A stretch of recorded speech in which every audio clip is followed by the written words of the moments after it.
My name is Agata, and I'm originally from Poland, in Europe, and I moved to United States in 2000. Yeah, quite a while ago.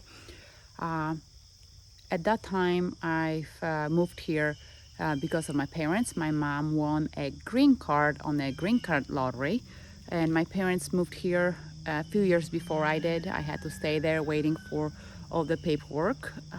So I finished high school in Poland. Uh, After high school, I moved here, joined my parents.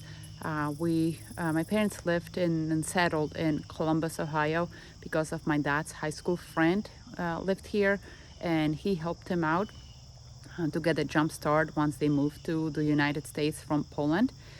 So when I came, I started living with my parents. I was fortunate enough; I was not alone, and I had family to rely on. Uh, I applied for my naturalization after 5 years being a green card holder. It was really like a butterflies in the stomach when I actually went to the courthouse to for the oath and the whole naturalization ceremony, how they treated everybody there, and it was something exciting to do. With now, that was 15 years ago. Now, since I've been naturalized for that long, I think it's helped me be a change. It was like, so I cannot complain that, hey, we have so and so as a president or somebody else in the government. And I not only can complain, I can actually go and vote and have the same rights like everybody else and be part of the change and part of the decision making. I don't know who's going to win the election, majority wins. But at least I can put my little drop in a bucket, and that way I can be heard. Nobody ever treated me differently because I'm a citizen or not, so I never had that issue. Uh, but I think, having the thought that I can be a part of the change and I can be part of something bigger, it was huge for me. So I hope you not going to hesitate and go naturalize because, you know, open the borders, open the opportunities. If you want to work for government, you could do that too. So good luck. Thanks. Hi, my name is Jenika Gonzales.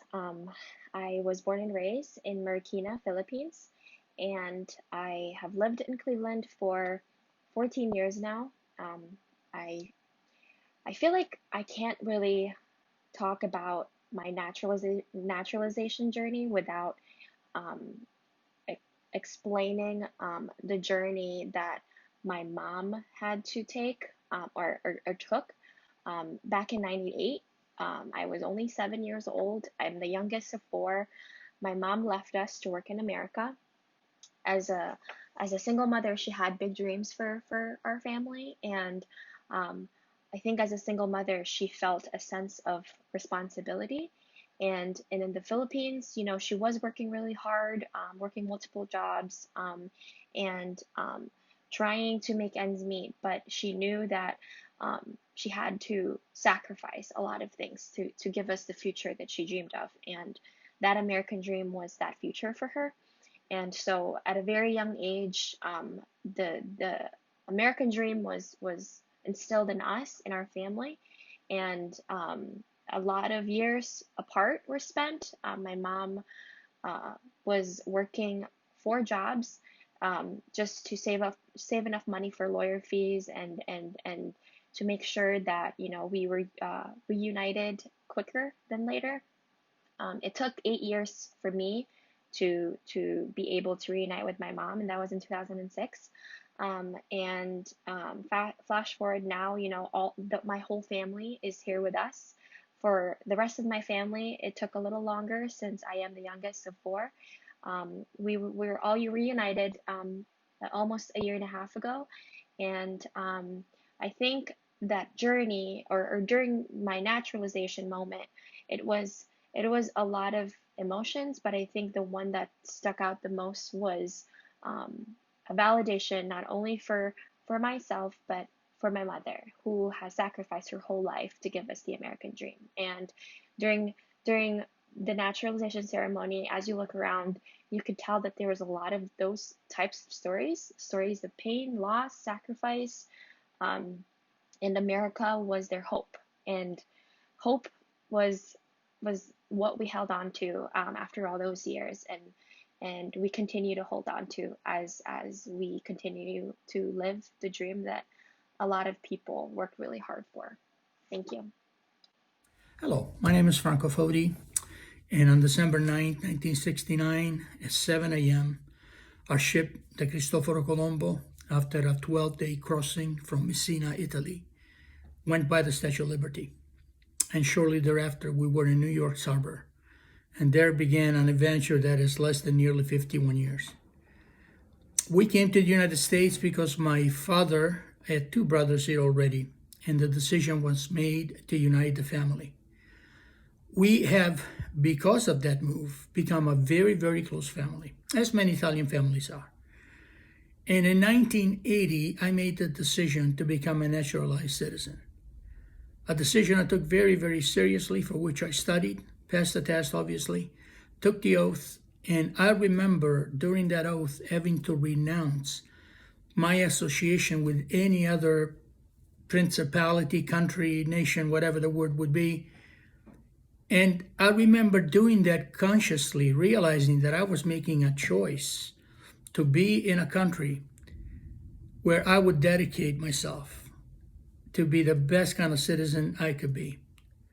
I don't regret that decision.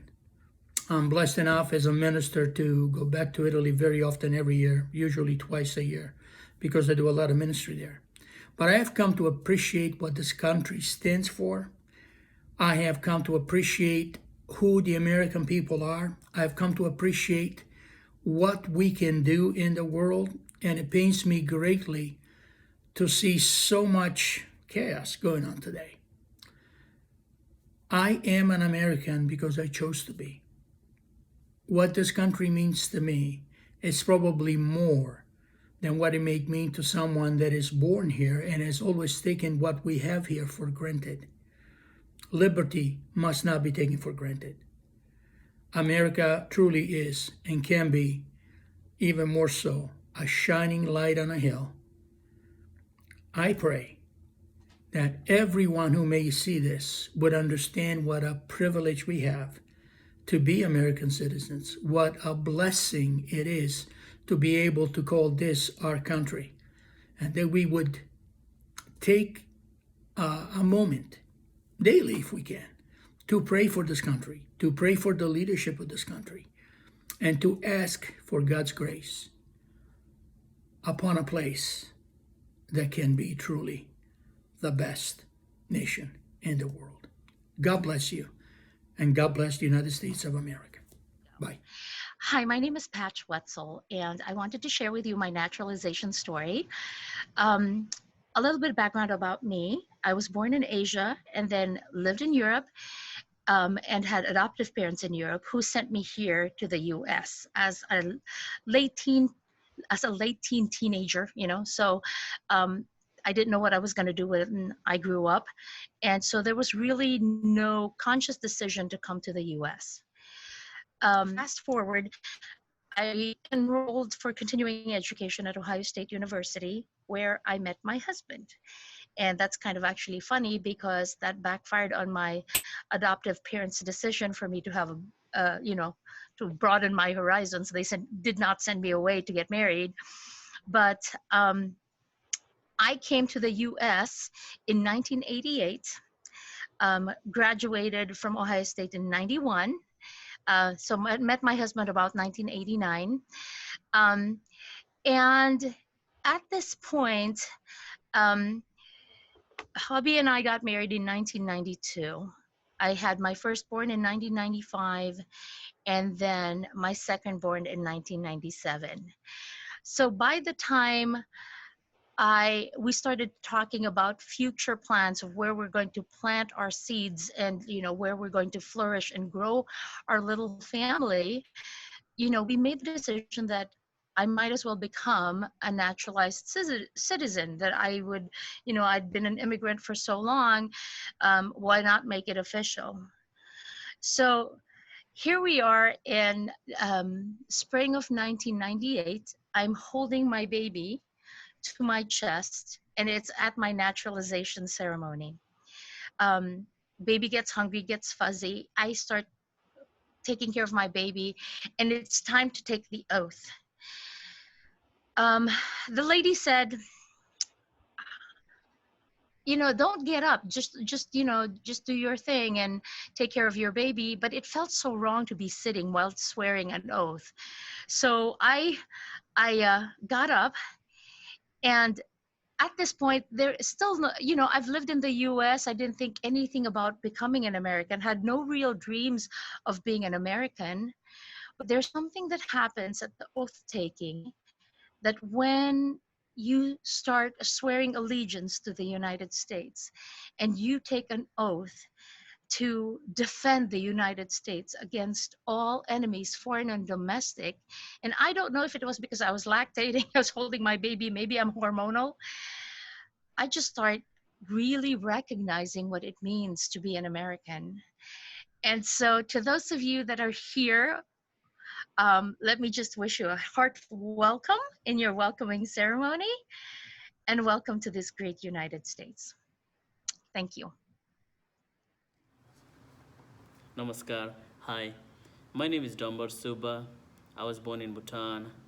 I left Bhutan when I was 2.5 years old due to the civil revolution, or basically ethnic cleansing.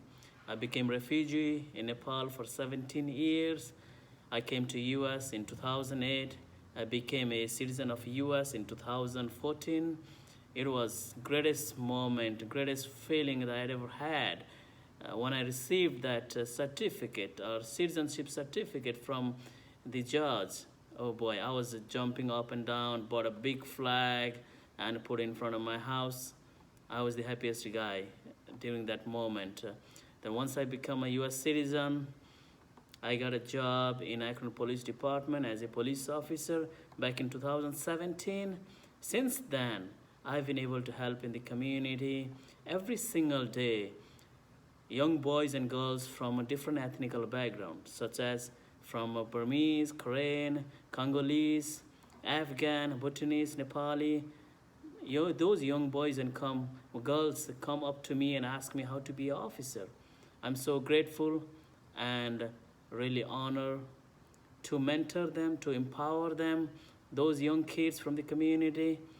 And the reason actually I chose to be an officer, or I chose this profession, to serve this community, to serve this country, since this country has done so much to me and to family. So I was always trying to find a way to give back to the community, give back to the country. And this is one of the way I found to give back to the country and serve a country.